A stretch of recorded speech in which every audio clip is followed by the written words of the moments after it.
Assalamualaikum warahmatullahi wabarakatuh. Waalaikumsalam warahmatullahi wabarakatuh. Oke, 16 ya, nggak apa-apa sih. Iya, jadi hari ini pertemuan terakhir untuk bab yang pertama ya. Nah, setelah ini kalian udah mulai masuk bab yang kedua. Jadi di psikologi itu sudah Ibu upload soal untuk ulangan harian yang pertama. Nah, nanti bisa dikerjakan. Nah, kapan kalian punya waktu, punya kuota, punya fasilitas. Nah, hari ini untuk pertemuan terakhir di bab pertumbuhan dan perkembangan. Nah, kita mau ngebahas faktor yang mempengaruhi. Nah, kemudian kurva pertumbuhan, dan yang terakhir sedikit sih tambahan materi ya. Kalian diperkenalkan dengan tanaman berhari panjang dan berhari pendek. Ya, sebentar ya Ibu share screen.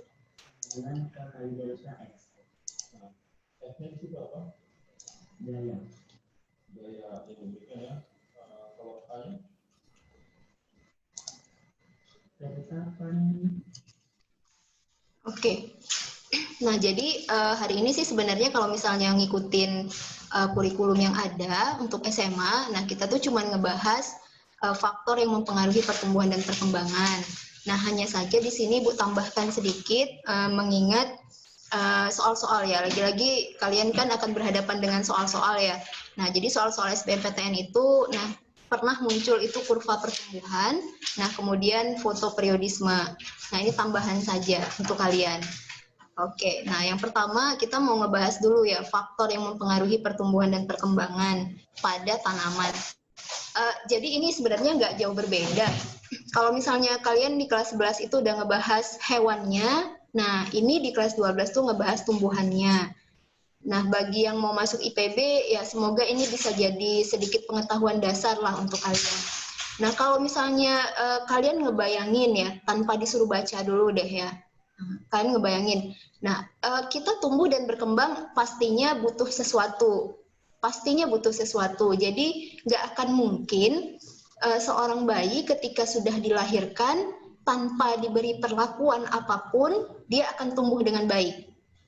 Gitu, dia akan tumbuh dengan baik. Dibiarin aja gitu, nggak akan tumbuh. Nah, sama, tumbuhan juga seperti itu. Ya, walaupun tumbuhan itu tidak bergerak, tidak bisa pindah tempat seperti kita, nah, tapi dia tetap butuh faktor apa saja yang bisa mempengaruhi dia tumbuh dengan baik atau tidak baik. Nah, kalau misalnya kalian lihat di modul kan itu ada dua ya, secara umum internal, eksternal. Nah, kita nggak akan bahas terlalu banyak yang eksternal, ya kayak suhu, kelembaban, nutrisi, air. Nah, karena kita nggak akan bahas itu secara dalam karena masing-masing tanaman itu butuh faktor itu dengan intensitas berbeda. Jadi misalnya kalian nanam jagung dengan kalian nanam padi, nah pasti kebutuhan airnya beda. Yang pasti adalah dua-dua butuh air. Nah, kalau kalian menanam mangga, nggak usah beda tanaman ya, mangga golek dengan mangga apa ya, mangga apel misalnya. Nah, itu tetap beda gitu. Berapa banyak air yang dibutuhkan mangga A, berapa banyak air yang dibutuhkan mangga B, pasti berbeda. Kenapa berbeda? Karena kondisi tanahnya berbeda, karena genetisnya berbeda. Maka kita nggak akan terlalu banyak membahas yang dari eksternal. Ya, yang dari eksternal. Kita akan membahas yang dari internal saja. Nah, jadi yang dari internal kan kalau kalian lihat di modul itu cuma ada dua ya. Yang pertama adalah gen, yang kedua adalah hormon. Gen pun kita nggak akan bahas, nah, karena gen itu sangat bervariasi. Ya, kalian beli bibit jagung, ya, misalnya Aurora sama Siva misalnya beli bibit jagung. Nah, belum tentu kedua bibit yang kalian beli itu punya kualitas yang sama. Misalnya apa? Kualitas apanya? Kualitas jagungnya. Nah, kayak begitu. Jadi gen itu sangat bervariasi ya. Bahkan kalau kita analogkan ke hewan, ya dua manusia kembar saja itu tetap punya susunan gen yang berbeda. Nah, kalau kalian tertarik bahas gen, setelah bab ini kita akan bahas lebih dalam tentang gen. Ya, nah karena setelah belajar gen lah ibu benar-benar jatuh hati sama biologi. Ya, karena sebenarnya pilihan pertamanya itu nggak biologi dulu waktu kuliah ya. Pilihan pertamanya waktu SBMPTN dulu matematika, baru yang keduanya biologi. Ya, sempat belum menerima ya, sampai akhirnya belajar gen, diajari gimana ternyata yang Maha Kuasa itu menciptakan itu dengan sangat luar biasa. Nah, mulai saat itu ternyata mulai senang dengan biologi, kayak gitu. Ya, semoga bab-bab selanjutnya nanti kan bisa belajar lebih dalam tentang itu. Nah, jadi di sini Ibu udah buat nih ya beberapa hormon yang common ya, yang sering sekali muncul di soal, walaupun sebenarnya ada beberapa hormon yang lain. Nah, jadi kalau kalian lihat di sini kan ada ZPT ya, biasanya kalau buku-buku tanaman itu bilangnya ZPT, zat pengatur tumbuh. Nah, ini hormon ini beberapa ada yang bisa kita beli. Nah, misalnya mau beli auksin, itu bisa dibeli. Sama sih kayak hormon pada hewan ya, kan ada hormon insulin ya, jadi bagi orang yang sakit gula, nah itu bisa suntik insulin sendiri. Jadi hormon ini sudah ada yang dibuat oleh manusia dan sudah diperjualbelikan. Nah, ujung-ujungnya duit juga sih ya. Nah, jadi ini hormon ini secara natural ini dihasilkan sendiri sebenarnya oleh tanaman. Cuma kalau kalian pengen lebih ya kalian bisa semprot kayak gitu. Tapi belum semua ya bisa diproduksi secara sintetis. Nah, ini yang common saja ya nak. Nah, kalian bisa lihat ada fungsinya dan ada tempat di mana dia diproduksi. Jadi gimana ya? Sebenarnya untuk ini tuh nggak ada konsep, tidak ada konsep. Asal kalian sering baca saja, sering bahas soal saja, maka bisa kayak gitu. Nah, karena kita nggak akan mungkin menghafal semuanya. Nah, cuma Ibu kasih cara simpelnya saja ya. Nah, biasanya ya yang agak susah dibedain itu antara auksin dan sitokinin. Yang agak susah. Nah, dan ini berdua sering sekali muncul di soal mau UN, mau SBMPTN, itu sering sekali.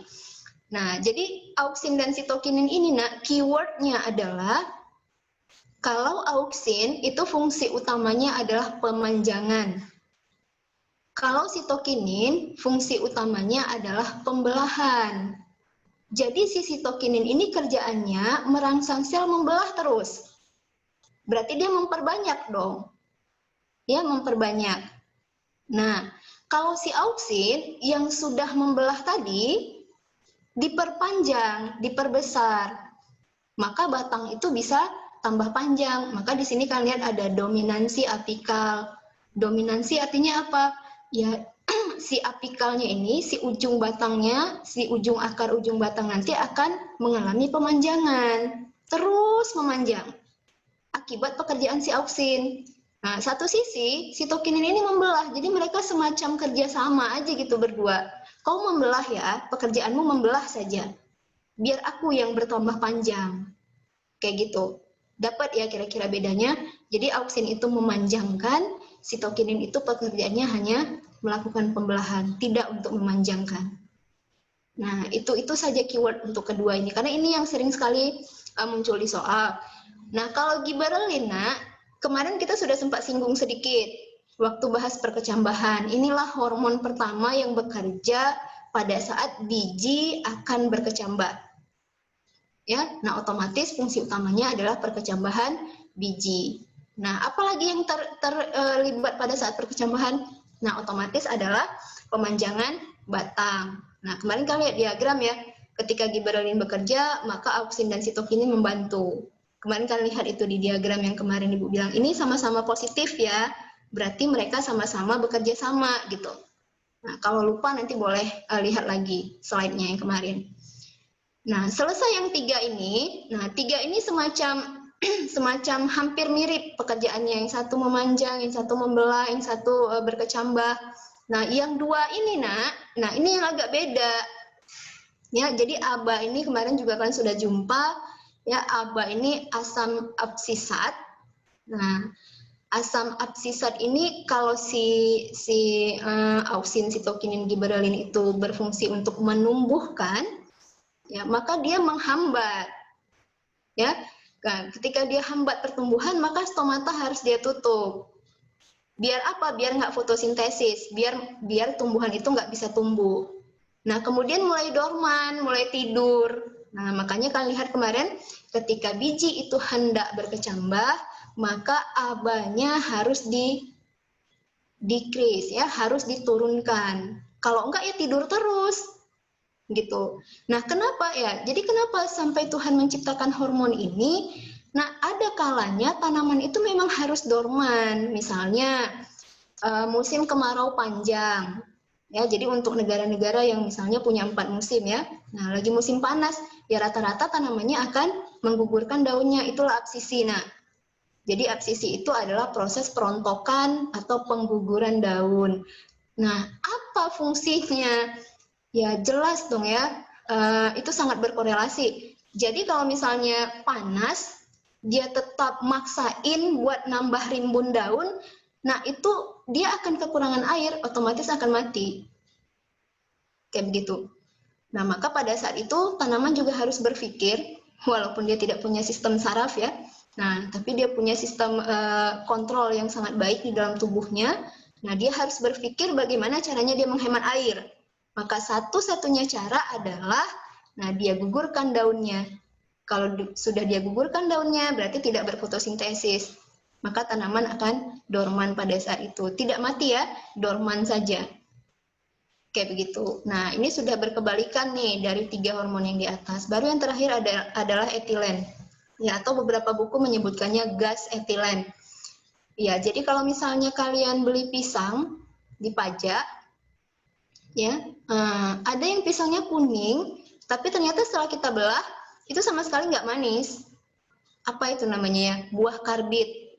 Ya, karbit itulah etilen. Nah, ya, jadi etilen ini juga sudah diproduksi. Nah, fungsinya apa? Nah, fungsinya untuk pematangan buah. Kayak begitu. Ya, jadi seolah-olah buah itu terlihat matang, kuning, ranum, padahal isinya belum. Kalau kita makan yang sintetis. Tapi kalau etilen ini sudah bekerja dengan baik di dalam buah, nah kalian akan menikmati buah yang ranum, manis, benar-benar matang. Kalau bahasa di kampung kita apa ya? Ini buahnya manis nih, matang di pohon. Nah, itulah etilen. Nah, itulah pekerjaan etilen. Nah, atau begini ya contoh lainnya. Kalian panen pisang 1 tandan, ya. Nah, pada saat kalian panen, itu yang kuning baru 1 atau 2. Ya. Nah, jadi datang mama kita ya kan. Nah, diambil pisangnya, dipanen, dimasukin ke goni, diikat. Besok ketika kalian buka, nah itu semua sudah kuning. Itulah etilen. Nah, itu cerdasnya orang dulu ya, cerdasnya orang dulu. Mungkin orang dulu nggak tahu itu etilen. Tapi karena dia berbentuk gas, ya karena dia berbentuk gas, maka dia harus ditutup gitu, dibuat ruangannya supaya gas itu menyebar merata. Ya, kalaupun misalnya tidak digonikan pisangnya, diletakkan saja di ruangan terbuka ya tidak masalah. Tapi proses kuningnya akan lebih lama. Nah, gitu. Jadi si etilen ini kalau misalnya sudah 1 buah itu matang, biasanya dia akan menyebarkan ke buah yang lain karena sifatnya gas. Ya, jadi dia bisa berdifusi ke segala arah. Nah, kemudian dia juga berperan dalam pengguguran daun. Jadi hampir mirip dengan aba ya. Nah, dia juga membantu pengguguran daun, bunga dan buah. Nah, kayak begitu. Nah, itu Nak. Jadi kalau di soal-soal itu yang ditanya sih biasanya fungsi ya. Yang ditanya fungsi, tempatnya jarang ditanya. Nah, ini sama saja sih sebenarnya ya. Nah, ini kalau kalian mau lebih ringkas, ya, mana tahu ada yang hobinya menghafal, ya silahkan saja. Nah, ini lebih ringkas. Jadi ini nggak perlu Ibu jelasin. Sama. Nah, yang kedua yang pengen Ibu jelasin adalah kurva pertumbuhan. Nah, jadi ternyata kemarin kan ada soal tuh ya di pertemuan pertama, soal benar dan salah. Nah, bagi yang sudah mengerjakan, pertumbuhan terjadi seumur hidup, sedangkan perkembangan terjadi di fase tertentu.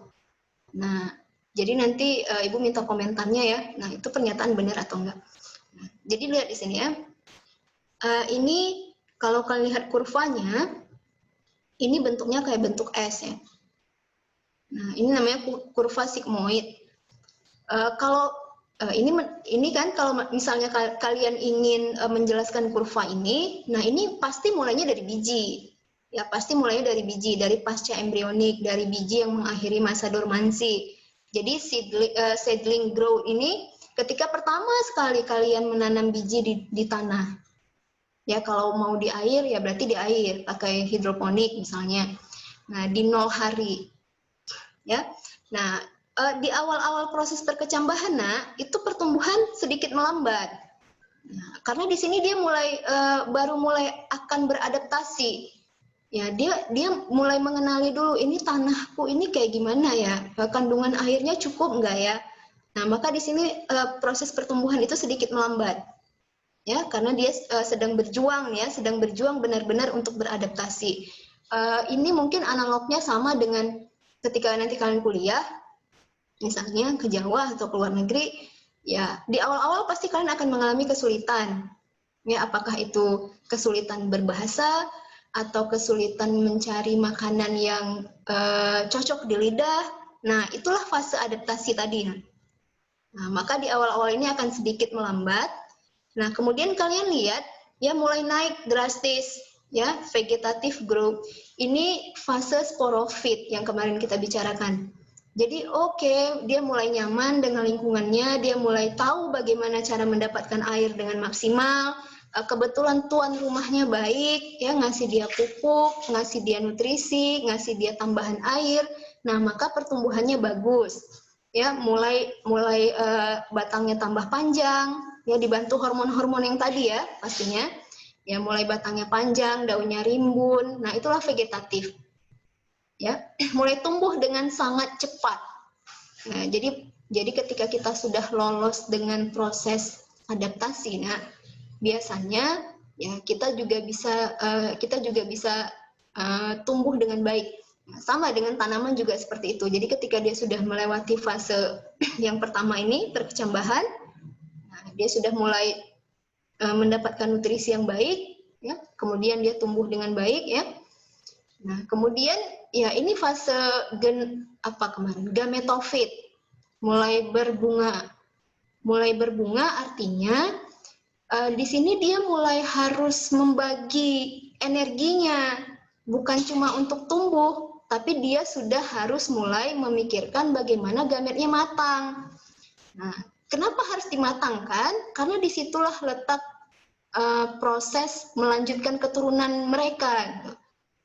Untuk melanjutkan keturunan, karena yang kita bicarakan tumbuhan biji, maka harus dengan biji. Kayak begitu. Ya, kaktus itu tumbuhan biji ya, walaupun kalian mungkin kita tidak pernah lihat bijinya. Ya, kaktus itu tumbuhan biji, kemudian mawar itu tumbuhan biji, walaupun mungkin kita tidak pernah amati bijinya. Nah, maka satu-satunya cara supaya mereka survive, ya generasi mereka tetap ada di alam semesta ini ya harus menyebarkan bijinya. Sebelum biji itu menyebar, kita bahas kemarin, maka dia harus menyerbuk. Sebelum menyerbuk, maka gametnya harus matang. Kayak begitu. Nah, maka di sini pertumbuhan melambat sedikit. Ya, mulai melambat. Nah, sampai diproduksinya biji, nah dia tidak perlu tambah tinggi lagi gitu. Nah, ya. Nah, tetap tumbuh tapi melambat. Ya, tetap tumbuh. Ya, artinya kan kalau misalnya kalian lihat tumbuhan mangga setelah berbuah kok tingginya segitu-gitu aja ya. Atau pohon kelapa setelah berbuah kok tingginya segitu-gitu aja ya. Nah, sebenarnya dia tetap tumbuh. Nah, karena ada sel meristem yang pekerjaannya membelah terus. Ada hormon sitokinin yang pekerjaannya akan membantu proses pembelahan. Nah, hanya saja kalian juga perlu tahu bahwa ketika tanaman itu tumbuh, membelah, akan ada juga sel yang mati. Kayak gitu. Jadi bukan berarti nggak tumbuh, gitu loh. Sama dengan kita ya. Nah, kalau kita tuh bedanya, ada memang fase berhenti untuk kita tumbuh. Nah, misalnya perempuan di usia berapa, laki-laki di usia berapa. Nah, kalau sempat kita tumbuh terus, ya semua orang akan gigantisme gitu. Ya, bayangin aja, nggak usah orang, jari aja. Nah, jari kita ini juga pada saat dijanin, di umur sekian bulan dia akan berhenti untuk memanjang. Kalau sempat memanjang terus, itu perbedaannya antara hewan dan tumbuhan. Jadi hewan itu tidak punya sel yang terus-menerus membelah. Sedangkan tumbuhan punya sel meristem yang terus-menerus membelah. Hanya saja pada fase tertentu pertumbuhannya sedikit melambat. Nah, ini. Jadi kalau kalian lihat sih, kalau mau dilanjut ya, tadi kan fasenya S gini ya. Nah, kalau mau dilanjut, nah di fase reproduktif ini dia mulai melambat pertumbuhannya. Nah, sampai turun ini nanti ke bawah, berarti ini adalah fase penuaan, senescence, sampai akhirnya menemui ajalnya, ya, fase kematian. Ya, ada sedikit cerita unik ya di tanaman ini. Jadi ketika dia sudah tahu nih ya, sudah akan memasuki masa kematian, ya, penuaan, dia mulai berbuah banyak-banyak. Nah, perhatikan saja itu tanaman. Dia mulai berbuah banyak-banyak, terong biasanya. Nah, terong tuh yang mudah ya, maksud ibu yang mudah diamati. Nah, terong itu ketika daunnya mulai menguning, batangnya mulai kering, nah dia mulai berbuah banyak-banyak. Nah, itulah insting tanaman. Nah, dia bermaksud supaya ketika dia mati, maka generasinya tetap ada. Kayak gitu, nah. Itulah upaya dia. Nah, maka jangan heran kalau kalian lihat tanaman menjelang masa kematiannya atau pada saat dia menua, dia justru berbuah banyak-banyak. Nah, itu saja kalau untuk ini ya kurva pertumbuhan. Nah, ini juga materi tambahan untuk kalian.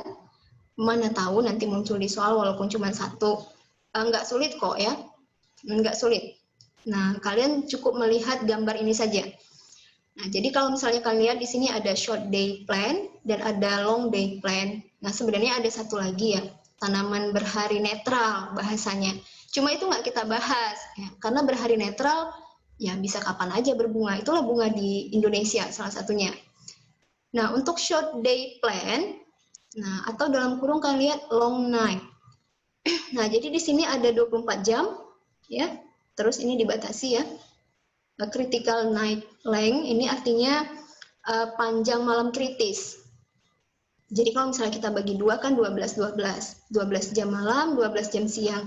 Ya beruntung kitanya yang di Khatulistiwa kan tidak punya perbedaan malam dan siang, tapi ada belahan bumi lain yang malam dan siangnya itu punya durasi yang berbeda. Nah, maka bunga-bunga yang di sana pun proses perbungaannya juga sedikit unik ya dibandingkan dengan yang kita. Nah, kalian lihat di sini ya, untuk tanaman yang short day, ya artinya dia butuh malam yang lebih panjang untuk berbunga. Nah, jadi kalau misalnya ini di gambar yang pertama, kalian lihat ini kuning ini kan siangnya ya. Nah, kuning ini siangnya, yang gelap ini malamnya. Terlalu panjang ini, pas musim ini mungkin ya, musim yang siangnya lebih panjang daripada malamnya. Dia nggak mau berbunga. Nah, tapi pada saat masuk ke musim yang panjang malamnya lebih panjang daripada siangnya, nah dia berbunga. Nah, ini diakali tanamannya. Coba ditipu-tipu dianya. Ya, coba kita tipu. Pada saat musim yang malamnya panjang tadi, coba kita kasih flash ya. Kita kasih cahaya dikit aja. Entah itu lampu, entah itu senter, nggak mau lagi dia berbunga.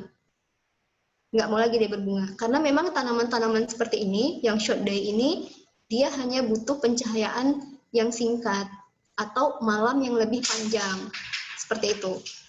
Nah, kebalikannya kalau dia long day plant, nah kan lihat mereka lebih butuh yang siangnya lebih panjang, kayak begitu. Kalau siangnya lebih panjang, dia mau berbunga. Kalau siangnya pendek, dia tidak mau berbunga. Nah, ini diakali. Kayak mana caranya biar tanaman ini mau berbunga nih? Misalnya, ini ada petani yang pengen kebunnya berbunga walaupun pada saat malam yang panjang. Dia kasih pencahayaan sedikit, jadi kayak dikasih tipuan gitu. Dia kasih pencahayaan sedikit, oh ternyata dia mau berbunga. Kayak gitu, nah. Nah, gitu. Jadi ini tambahan materi saja untuk kalian yang short day dan long day plant. Kalau untuk kita di daerah kita sebenarnya tidak ada masalah ya. Tanaman itu ya ada yang berbunga di malam hari, ada yang berbunga siang hari. Nah, bahkan mungkin ada ya beberapa tanaman yang kayak tanaman pukul 4. Nah, itu memang biasanya berbunganya di sekitar pukul 4 sore. Makanya namanya pukul 4. Jadi dia nggak terpengaruh terhadap siang dan malam gitu. Nah, itu saja nak materi kita hari ini. Ada 2 menit lagi, ada yang ingin bertanya? Kira-kira?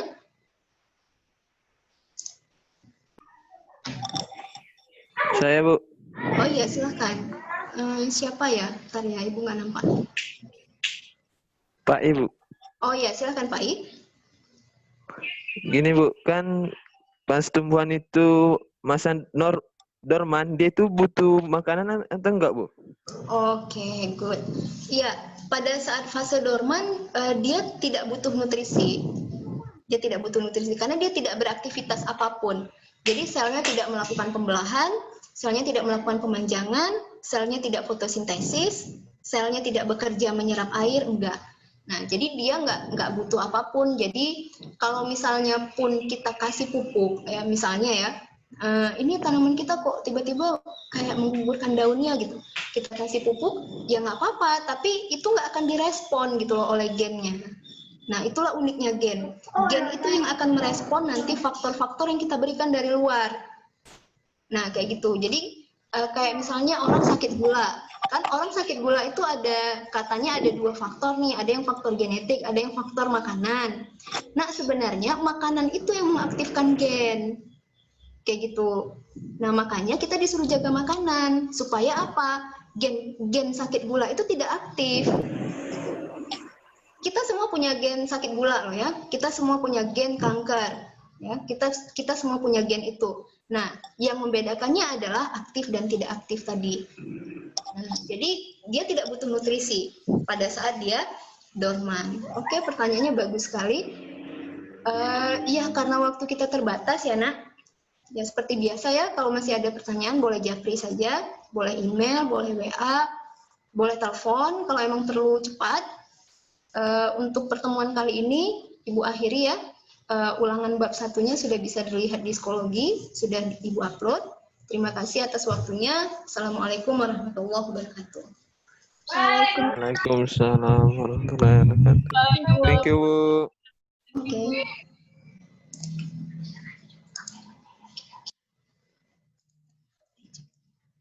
Lebih ya, Kak?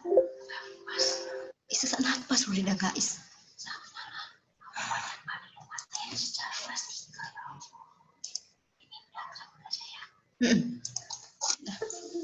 Oke.